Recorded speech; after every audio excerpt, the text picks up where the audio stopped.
In today's episode, we will discuss the story of Cain and Abel, which is found in the book of Genesis. Cain and Abel are the sons of Adam and Eve, making them the first two humans born according to the biblical narrative. The name Cain is associated with the Hebrew word kanah, meaning to acquire or possession. When Eve gave birth to Cain, she expressed joy, saying, "I have gotten a man with the help of the Lord." However, given the subsequent events in the story, the name Cain is often associated with themes of sin, jealousy, and disobedience. The name Abel comes from the Hebrew word hevel, which means breath or vapor. The name Abel may symbolize the fleeting nature of life or the brevity of existence, as breath or vapor is transient. His story often symbolizes innocence, righteousness, and martyrdom, with his name reflecting the transient nature of life. Cain was the firstborn son, and Abel was his younger brother. Cain was a farmer, while Abel was a shepherd. Genesis chapter 4, verses 1 to 2, ESV. Now Adam knew Eve his wife, and she conceived and bore Cain, saying, "I have gotten a man with the help of the Lord." And again she bore his brother Abel. Now Abel was a keeper of sheep, and Cain a worker of the ground.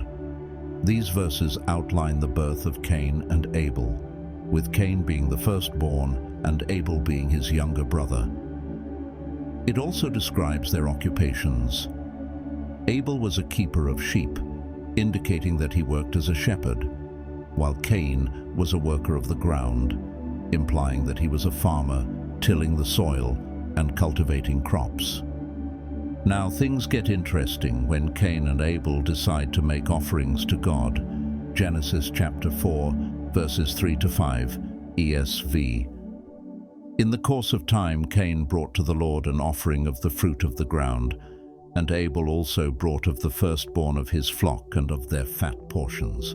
And the Lord had regard for Abel and his offering, but for Cain and his offering he had no regard. So Cain was very angry, and his face fell. God favored Abel's offering over Cain's. Cain brought an offering from the fruit of the ground, while Abel brought the firstborn of his flock along with their fat portions.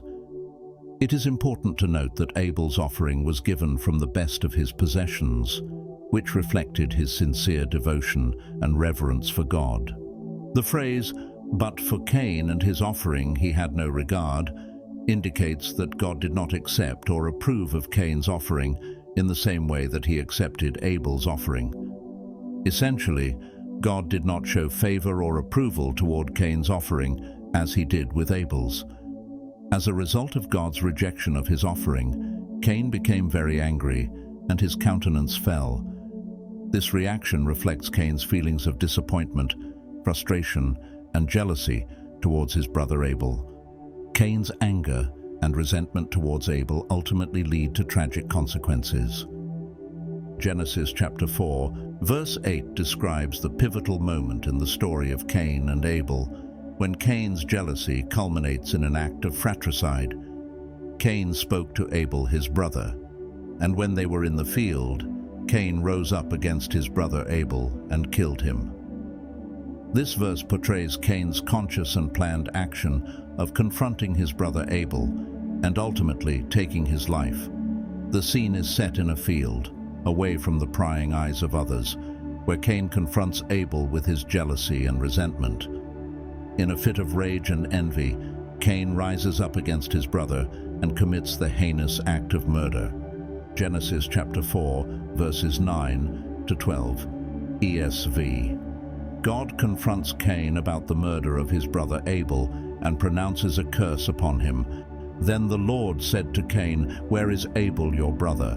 He said, "I do not know. Am I my brother's keeper?" And the Lord said, "What have you done? The voice of your brother's blood is crying to me from the ground. And now you are cursed from the ground, which has opened its mouth to receive your brother's blood from your hand. When you work the ground, it shall no longer yield to you its strength. You shall be a fugitive and a wanderer on the earth." The passage illustrates God's response to Cain's crime, God's judgment upon him, and the consequences of his actions, which include being estranged from the land and leading a restless existence as a wanderer. God questions Cain about Abel's whereabouts, to which Cain responds with defiance, asking if he is his brother's keeper. God reveals that he knows of Abel's murder, stating that his blood cries out to him from the ground. God curses Cain, making the ground unproductive for him and condemning him to wander the earth as a fugitive. Genesis chapter 4, verses 13 to 15, ESV. Cain said to the Lord, "My punishment is greater than I can bear. Behold, you have driven me today away from the ground, and from your face I shall be hidden. I shall be a fugitive and a wanderer on the earth, and whoever finds me will kill me." Then the Lord said to him, "Not so. If anyone kills Cain, vengeance shall be taken on him sevenfold." And the Lord put a mark on Cain, lest any who found him should attack him. Thus, Cain expresses his anguish and acknowledges the severity of the punishment he is facing for his crime. He recognizes that the consequences of his actions are more than he can handle. He expresses his fear and laments being driven away from the land and presence of God, knowing that he will become a fugitive and wanderer on the earth. Cain also fears retaliation from others, worrying that he will be killed by anyone who finds him. However, God responds to Cain's concerns by offering him protection. He declares that anyone who kills Cain will face severe vengeance, being punished sevenfold. Additionally, God places a mark on Cain to identify him and prevent anyone from attacking him. This divine mark serves as a sign of God's mercy and protection, despite Cain's grievous sin of murdering his brother Abel. After receiving his punishment from God, Cain departs from the presence of the Lord and settles in the land of Nod, which is east of Eden. There, Cain finds a wife, and they have a son named Enoch. Cain further establishes civilization by building a city, which he names after his son Enoch.